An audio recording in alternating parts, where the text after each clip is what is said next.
Bonjour à toutes et à tous et bienvenue aujourd'hui dans la Géozone pour l'épisode 7 du World Tour. Lors du dernier épisode en Biélorussie, vous avez voté, enfin 130 personnes ont voté et ils ont choisi à 60% le Kirghizistan. Donc nous allons aujourd'hui aller visiter ce magnifique pays très peu connu d'Asie centrale. Mais juste avant que la vidéo commence, juste pour vous dire que j'ai ouvert un serveur Discord. Si jamais vous voulez le rejoindre, le lien est dans la description. Si jamais vous voulez échanger avec moi, me poser des questions, me parler ou autre. Mais trêve de plaisanterie, passons maintenant au Kirghizistan, ou plutôt, comme on devrait l'appeler, la République kirghize, qui est un pays d'Asie centrale, très montagneux et également ancien membre de l'URSS. C'est une république parlementaire, comme la France, avec comme président Almazbek Atambayev, qui est bien pote avec Shavkat Mirziyoyev, dont nous avons parlé dans la vidéo sur les dictatures, qui apparaît en haut à droite en signet. Le pays est également très ressemblant avec une autre dictature, la Biélorussie,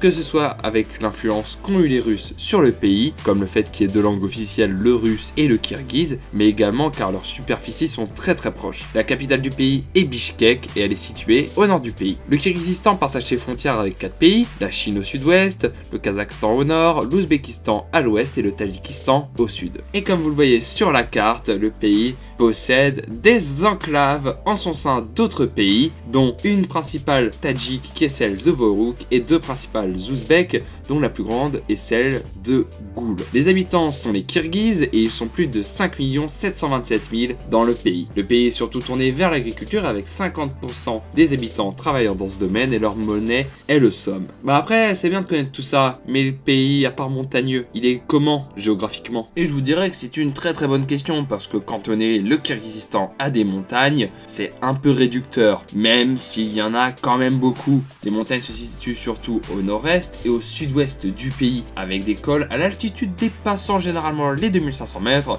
avec à la frontière avec la Chine, le pic Pobedi, avec ses 7439 mètres d'altitude, c'est quand même pas mal. Le pays est reconnu justement pour ses sentiers de randonnée impressionnants avec une nature presque intacte, comparée à nos forêts occidentales bien sales et bien polluées. Les grandes villes se situent surtout en plaine, dont la capitale Bishkek, très proche du Kazakhstan. Également, spécificité géographique, au nord-est, se trouve le lac Issykoul, oui, il s'appelle vraiment Issykoul, ce qui signifie lac chaud en kirghize et qui est un très grand lac de la région, le plus grand en Asie mineure et qui est quand même 10 fois plus grand que le lac Léman en Suisse, et qui servait à l'époque de zone de test pour les bateaux lors de la guerre froide pour l'URSS. Maintenant, c'est devenu un coin branché pour aller se baigner dans un pays qui n'a pas accès direct à la mer, et en plus franchement, bronzer à 1600 mètres d'altitude en observant les montagnes avec la neige, c'est franchement super joli. Et sinon, à l'international, le pays est plutôt calme, il ne possède qu'une vingtaine d'ambassades dont la majorité se trouve dans des pays également de l'ex-URSS comme la Biélorussie, l'Ukraine, le Kazakhstan, l'Ouzbékistan, le Turkménistan ou encore le Tadjikistan. Également, il y a des ambassades kirghizes en Autriche, en Allemagne ou encore en Belgique, mais pas en France.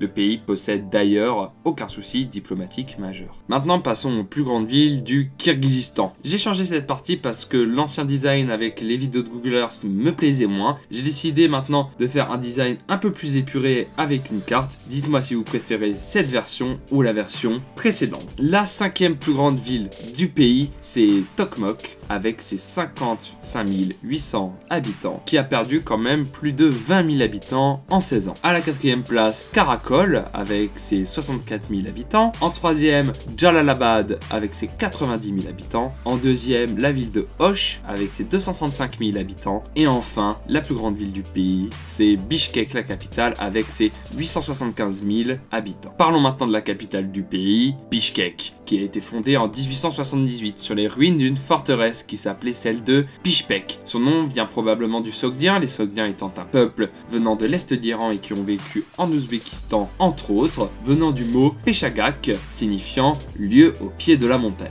Mais en 1926, la ville est renommée Frunze, en l'honneur à Mikhail Frunze, révolutionnaire russe s'étant battu maintes et maintes fois aux côtés des bolcheviks. Mais quand l'URSS tomba, la ville récupéra finalement son nom originel. La ville s'est construite très rapidement en moins de 30 ans, les rues étant toutes parallèles, les pâtés de maisons bien dessinés, mais la ville est très bien fleurie avec la présence de nombreux parcs et les jardins décorés des Bishkekiens et des Bishkekiennes. Bishkek possède également son aéroport international, celui de Manas. Elle est également au cœur de la culture du pays avec comme lieu à visiter le musée national d'histoire pour les fans de l'URSS, la place Alatou où l'on trouvait jusqu'en 2003 une statue de Lénine qui a été déménagée depuis, également la maison musée Frunze pour l'homme qui donna son nom à la ville jusqu'en 1991, ou bien encore la galerie Hal-Hal. C'est également dans cette ville que l'on trouve l'université américaine qui, soit dit en passant, a dans son logo la faucille et le marteau communiste, et pour une école américaine c'est pas très ordinaire. Également c'est là qu'on trouve l'opéra ou encore l'académie des sciences. Bon, c'est joli de parler de géographie, mais si on étudiait aussi un tout petit peu l'histoire du pays,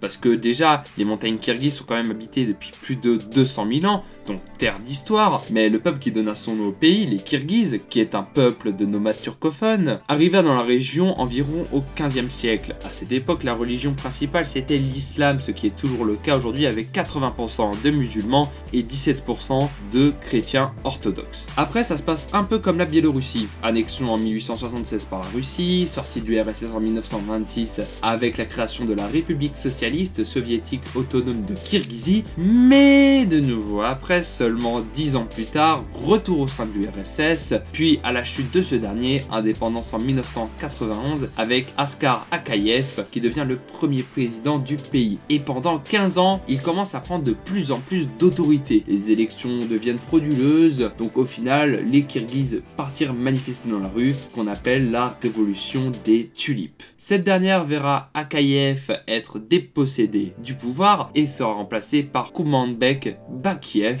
qui sera lui accusé cette fois de corruption et de népotisme. Si vous ne savez pas ce que c'est le népotisme, je vous dirais par exemple Monsieur Fillon, puisque c'est en gros favoriser des membres de sa famille. Finalement, il reste au pouvoir 4 ans avant d'être contraint à l'exil au Kazakhstan après des manifestations qui ont tué quand même 75 personnes. Et depuis le 1er décembre 2001, Almazbek Atambayev est le président kirghize et voici où nous en sommes aujourd'hui. Finissons cette vidéo en parlant de la culture. Le Kirghizistan est un peuple à la base peuplé par des nomades et ces derniers vivent encore dans des yourtes dans le pays, ce qui est un peu cliché. Mais ces gens-là ont comme sport favori l'équitation et ils ont d'ailleurs organisé les premiers jeux nomades en 2014. Et les nomades font d'ailleurs aussi des kouroutes qui sont des petites billes de fromage traditionnelles séchées. D'ailleurs, le saviez-vous? La France et le Kirghizistan ont coproduit un film qui s'appelle Le Fils adoptif